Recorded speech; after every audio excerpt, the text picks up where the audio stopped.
Chapter 6. Next stop, an unexplored dungeon.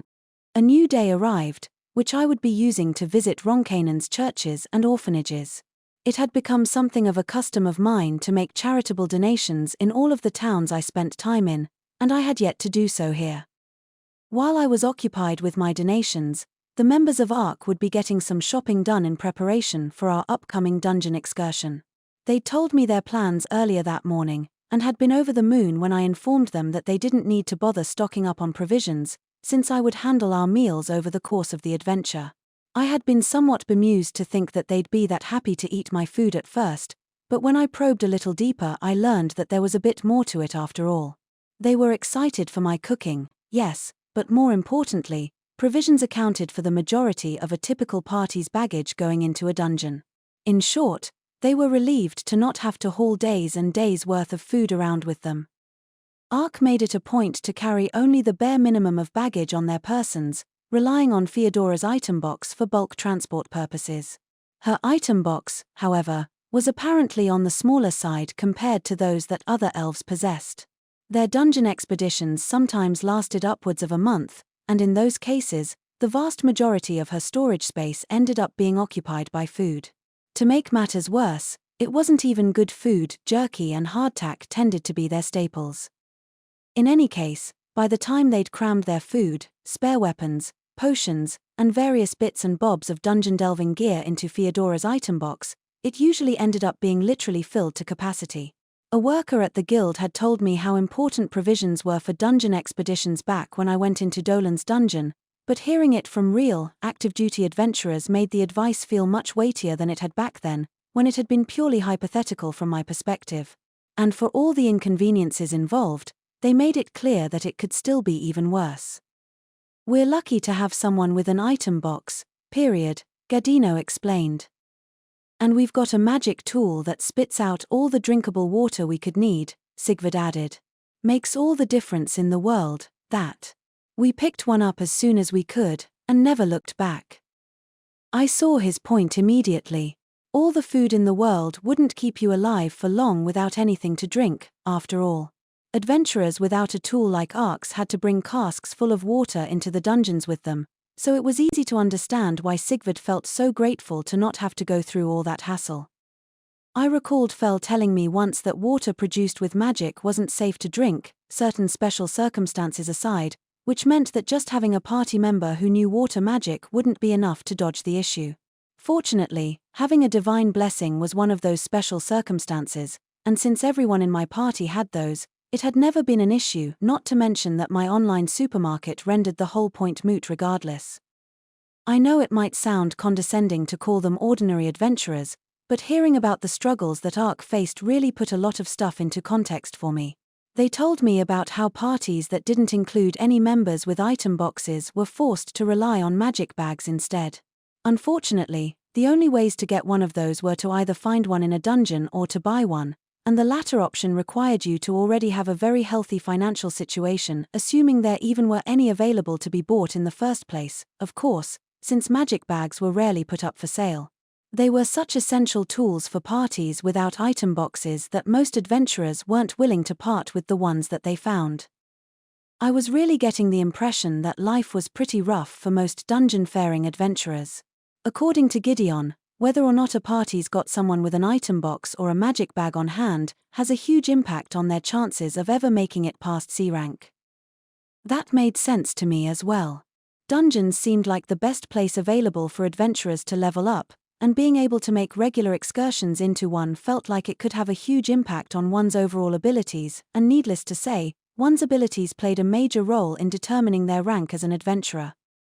Awkwardly enough, I had actually obtained several magic bags of my own.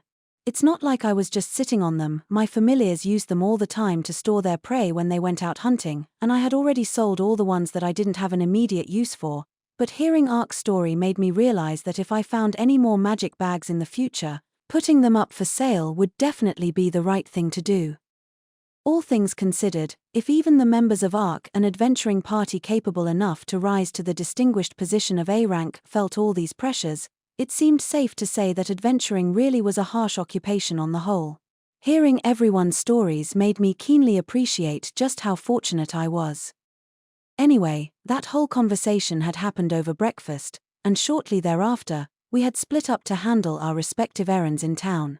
Orson had given me the rundown on the town's church situation, so I knew that there were temples dedicated to the goddesses of wind, earth, fire, and water here, plus a relatively large church dedicated to the god of war, which was popular on account of the town's proximity to the warlike border nations. My plan for the day was to go around to all the churches to make my donations, and then make another set of donations to the gods themselves, as it were. If I didn't send them their offerings before I set out for the dungeon, I knew I'd probably end up postponing it for ages, so it seemed better to get it done now while I had time. After all, I knew how eagerly the gods would be awaiting their gifts, and I was well aware of how obnoxious they'd probably become if I put this off. I'd already taken their requests the night before. They'd asked for pretty much the same things as always, but the sheer number and variety of goods I'd need to buy made it a pretty laborious task anyway. I wanted as much time to get that done as possible, so I decided to wrap up my donation tour as quickly as I could, starting with the nearest church, the one devoted to Kishal. Alright, guys. The Goddess of Earth's church is up first. Let's get going. Well, that sure took longer than I thought it would. The Church of the God of War's up next, though, and that's the last one. Then let us finish our task, and return home at once, Fel groaned. I wholeheartedly agree, said Gun, who sounded just as worn out as Fel. Eesh. You guys doing okay down there? Dora-chan asked from atop Gun's back. Are you alright? Sway said, echoing Dora-chan's sentiment from its perch on Fel. I am through with those irritating fools, Fel replied. Apostle this, apostle that, they were relentless, Gun muttered. I rolled my eyes. I can't believe you two have the gall to complain about it, considering how much you were loving all the attention at first. To make a long story short, it seemed that in the aftermath of the Rubinov affair, the popular consensus was that Fel and Gan were clearly the apostles of the god of all creation. That, understandably, meant that their unexpected appearance at a church, even a church devoted to one of the goddesses rather than Demiurge himself, prompted quite the uproar. Demiurge had transmitted his confrontation with the Rubinovs to authority figures in all of the prominent religions, so it was no surprise that word had spread like wildfire. When we got to the first church on our list, which was dedicated to the goddess of earth, their highest-ranking priest had fallen to his knees before Fel and Gan, followed by the rest of his congregation in short order.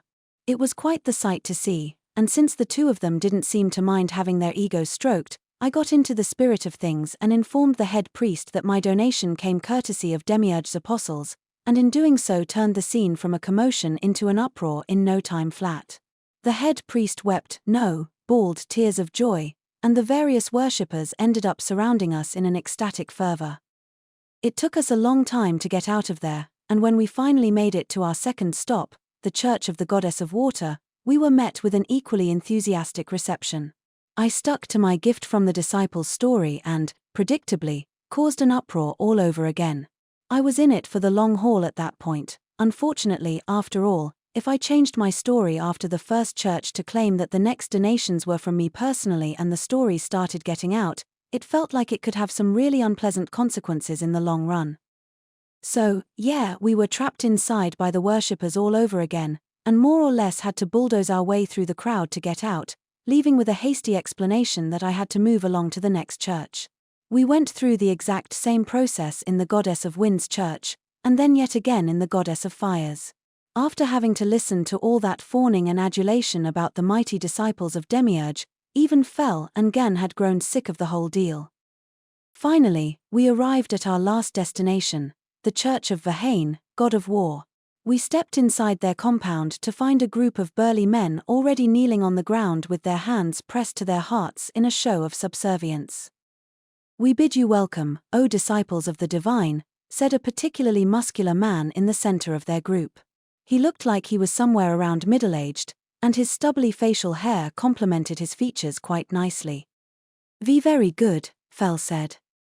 Why yes, indeed, Gun agreed. This was a very different reception than we'd gotten at the last 4 churches, and both of them seemed to be kind of thrown off by it.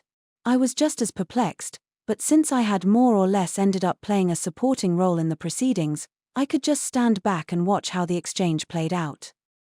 As followers of the god of war, it is our belief that to trade blows is a far greater honor than to trade words. I would request a match, if you are willing, said the man. Oh, wow, for real? This guy's actually challenging Fel and Gun to a fight. He doesn't even look scared. That said, it did strike me as overly fight-happy for him to just come out and ask for a match just moments after we met him. I had to wonder if this was the cultural influence of the nearby and supposedly warlike border nations at work. While I pondered the man's behavior, Fel and Gun seemed somewhat intrigued. Oh, Fel said, shooting Gun a glance. Gun muttered, returning Fel's look. Which of us, then, would you have your match with? Asked Fel. The ancient dragon, if it pleases you, the man replied, his gaze fixed on Gun.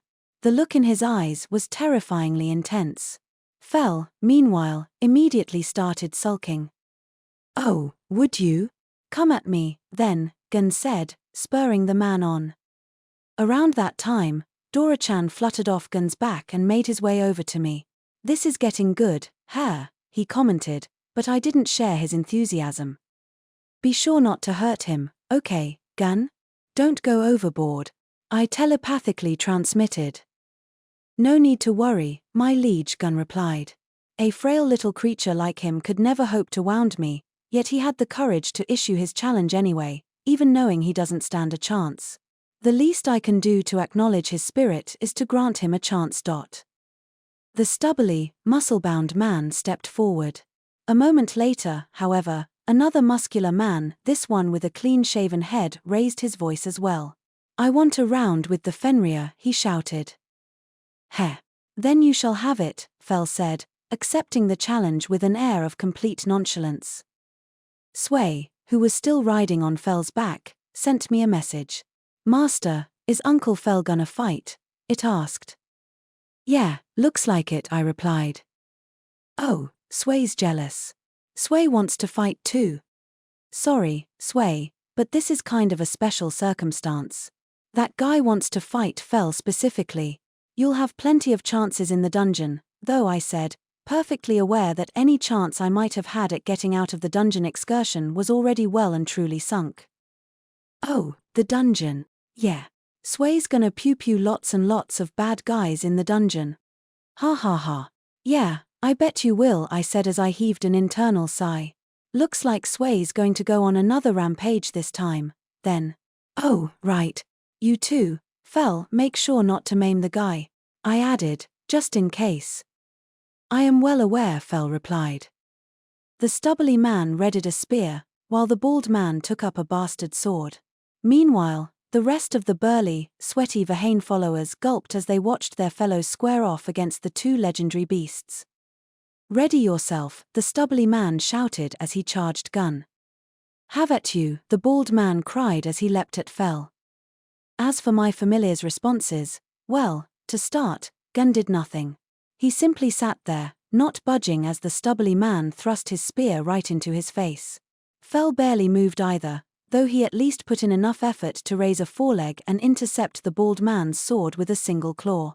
A loud crack rang out as the tip of the stubbly man's spear snapped clean off, followed immediately by a sharp swing as the bald man's bastard sword was sliced clean in half by Fel's claw. The two men gaped at their ruined weapons, while the rest of the war god's followers stood there in stunned, slack-jawed silence. Okay, but seriously, though I know you guys were probably pretty confident, but you were up against an ancient dragon and a Fenrir, for crying out loud. I was a little exasperated, but I also couldn't just stand there and let the awkwardness linger. Just as I was trying to come up with my next move, however, Fel and Gun reached out telepathically once more. Let us be on our way. Immediately. Why yes, I do believe that would be for the best. To my shock, both of them sounded downright panicked. I followed their gazes, curious about what could make them freak out like that, and saw a cluster of children, hiding away in the undergrowth and the shadows of a nearby building as they watched Fel and Gun, their eyes sparkling with curiosity. Ha ha, oh, is that what's going on? They want to get away before the kids start to swarm them. I guess I can go with that, just this once. I handed over my donation to one of the nearby war god followers with a perfunctory courtesy of the apostles, then made a hasty exit with my familiars in tow. That was too close for my liking, Fell sighed with relief. I cannot abide whelps that know no restraint. Agreed, Gun said. They are far too unreserved, even with the likes of us. The two of them had ended up indulging the curiosity of more than a few children during our previous donation tours, and they were both clearly not eager to repeat the experience. Oh, what's the big deal? They're just kids, I said. Right. Just brush 'em off, and they're not an issue, Dora-chan agreed. Why don't you play with them? It's fun, Sway suggested. Fell and Gun just scowled.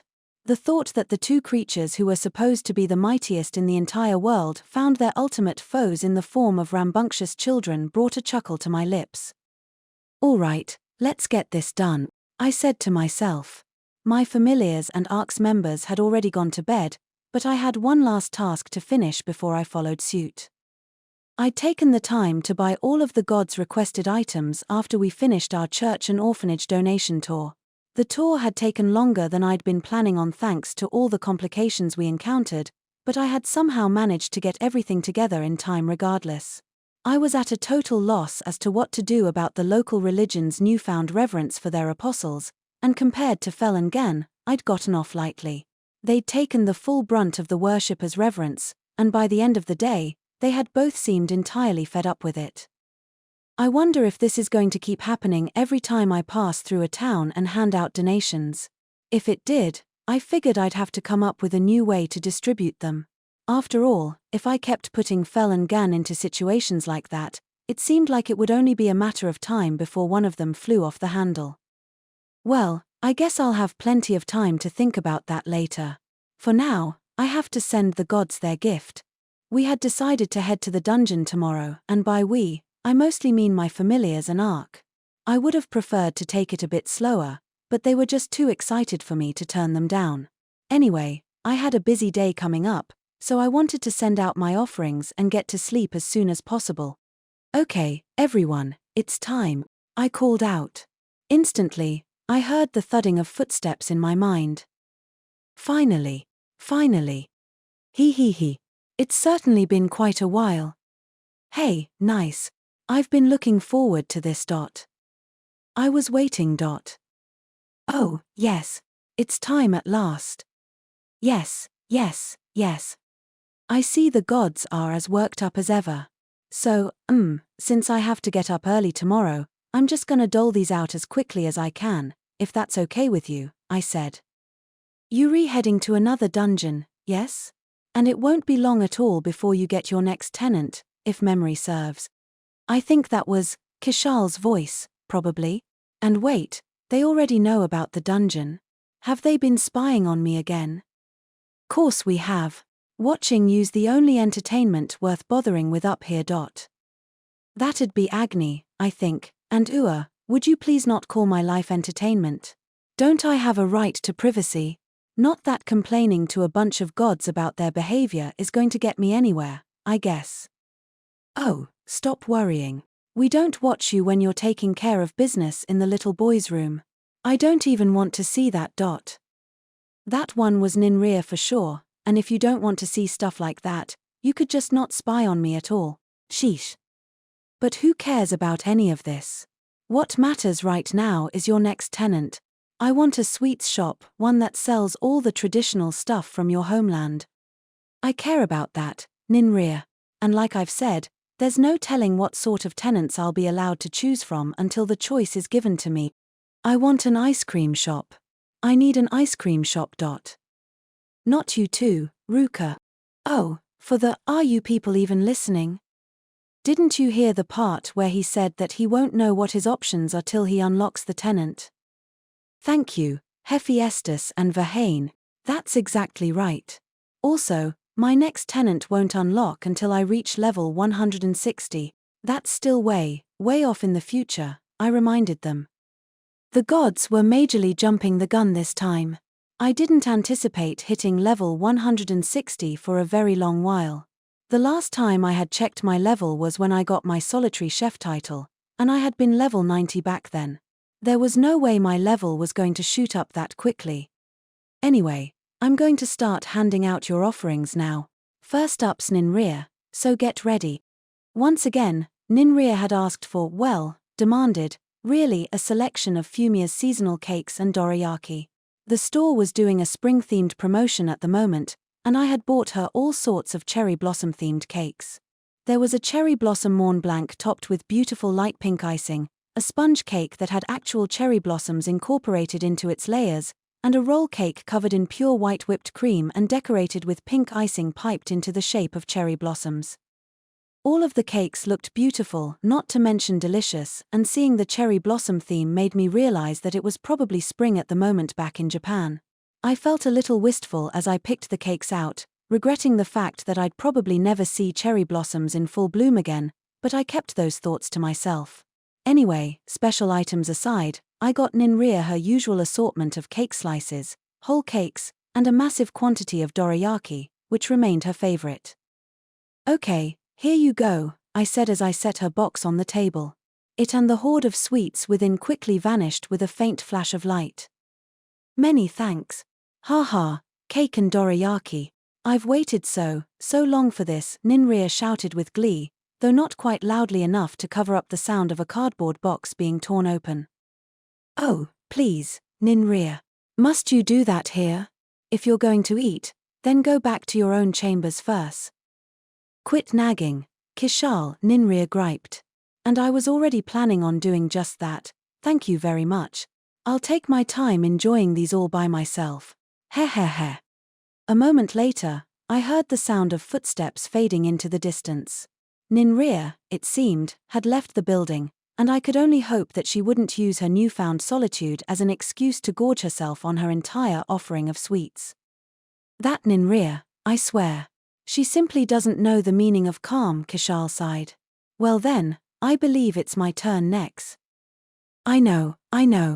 Coming right up. I brought out another cardboard box that was considerably smaller.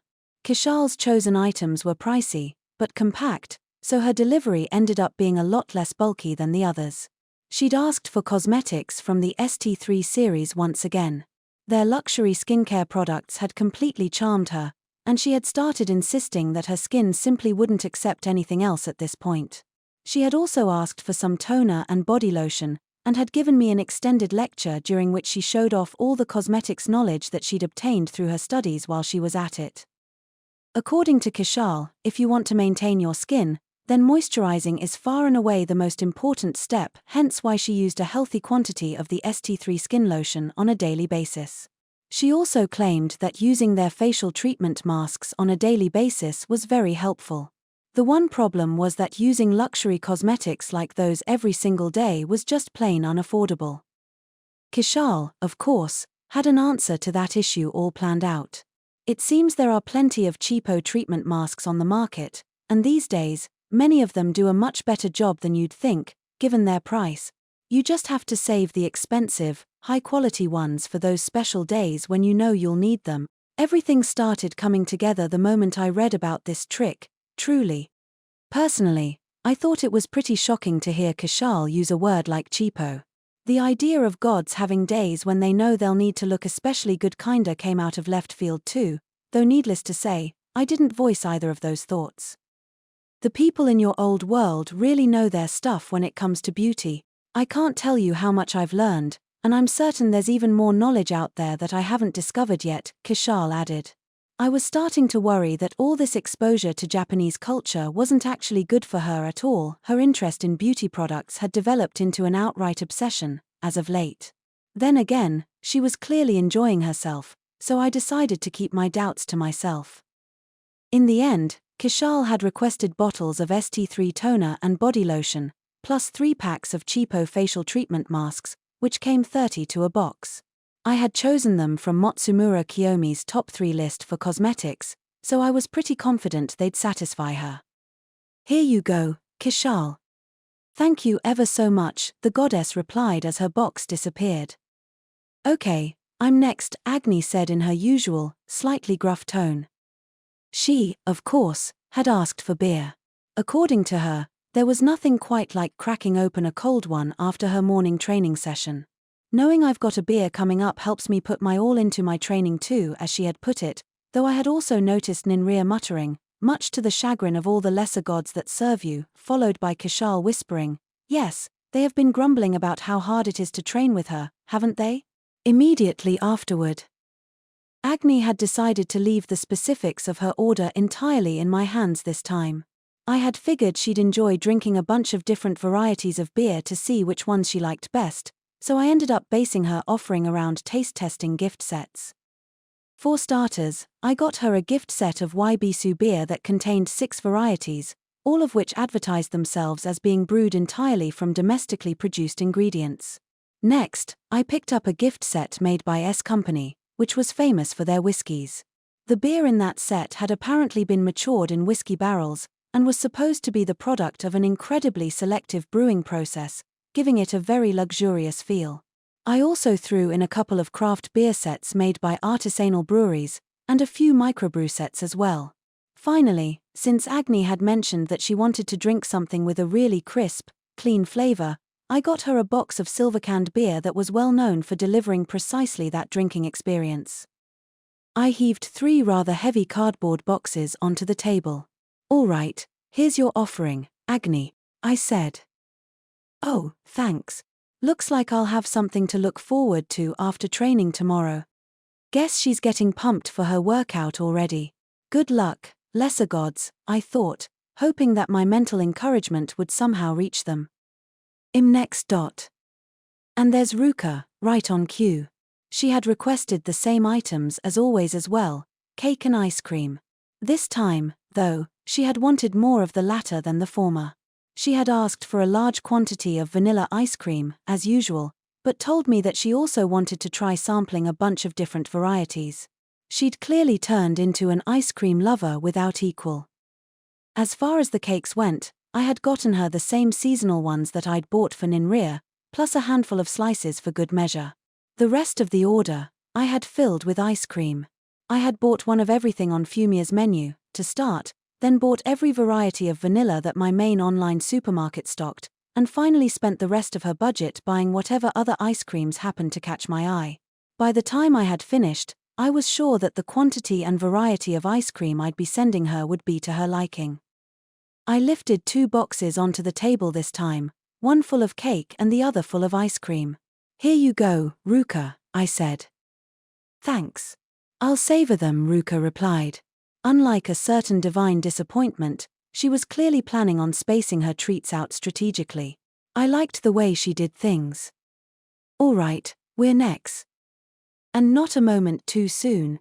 That'd be the boozehound combo, Hephaestus and Verhain. The 2 of them had wanted to ask for the same ultra-high-class whiskey they'd requested last time, but they'd also found themselves in something of a predicament when the time came for them to place their order. Why must your world's drinks be so good? You take 1 sip, and you're hooked for life. You said it. It's delicious beyond measure, but the really good stuff's so expensive. Too expensive. Exactly. The 6 bottles we got last time were incredible, superb, even, but ordering them left us with not even close to enough whiskey to go around. But that flavor. I can't stop thinking about it. At the time, all I could think was fair enough, but there's no point complaining to me about it. It's not my fault. The 2 of them had hemmed and hawed over their options for quite some time, but in the end, they just couldn't bring themselves to give up on the top-shelf brands and had asked for 3 of the same ones they'd requested before, one with a distinctive blue label, one that had won the gold medal in an international whiskey competition 6 times and was known for the richness of its flavor, and one that was called a chocolate malt and came in a notably classy bottle. They'd asked me to use the rest of their budget on any whiskies I could find that they hadn't tried yet, and since Liquor Shop Tanaka happened to be running a promotion for Canadian whiskies, I'd chosen the rest of their offering from there. I couldn't remember having given them many Canadian whiskies at all so far, so I figured they'd be satisfied with that. I had picked out a brand that had always struck me as the quintessential Canadian whiskey, known for its straightforward, refreshing flavor, as well as a whiskey that was distilled 3 times and then aged in a white oak barrel, giving it a smooth, pleasant taste. I had also grabbed 100% rye whiskey, the only Canadian brand brewed in that manner, known for having a sweet, rich flavor that made it go down really smoothly. Those 3 standout whiskies aside, I had filled the rest of their order with other Canadian brands that lay near the middle of the ranking and fit into the God's price range. The order had ended up containing several more bottles than the last one, so I figured they'd probably be satisfied. I pulled a cardboard box packed full of whiskey bottles out of my item box, and set it down on the table. Okay, Hefty Estus and Verhain, here's your long-awaited whiskey. Woohoo! Thanks, pal. Feels like it's been an age since we've been able to drink our fill. Thank you. The 2 of them were about as worked up as they could get, and it was plain to see that they were going to go home and start drinking right away. Just don't go overboard, okay? With the bulk of my offerings finished, I only had one task left, sending a gift to one last divine recipient. Oh, Demiurge. Yees. I have an offering for you. Here you go. Well, thank you very much. As usual, I'd bought him a variety of sake and umeshu.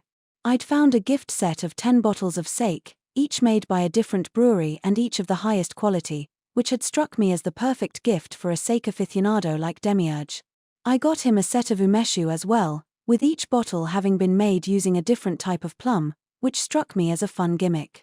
I filled up the rest of his order with the usual snacks and premium canned goods. After his box vanished away, Demiurge and I spent a moment chatting. Things have been pretty crazy since, all that, I said. Actually, this entire trip to Roncainen has been one heck of a wild ride. Well, yes, of course. It goes to show that you and yours did a wonderful job, Demiurge replied. Of course. I don't think you understand what we're dealing with down here, Demiurge. I can't even count how many times I heard the word apostle today. That's only natural. After all, I did make sure that every authority figure associated with the major churches heard the whole exchange. It makes perfect sense that they would conclude that the Fenrir and the ancient dragon are my disciples, and really, they're not even that far from the truth in thinking so. Huh. Wait, you mean you're actually making them your official apostles? I'm pretty sure you never said anything about going that far, did you? A lengthy pause ensued.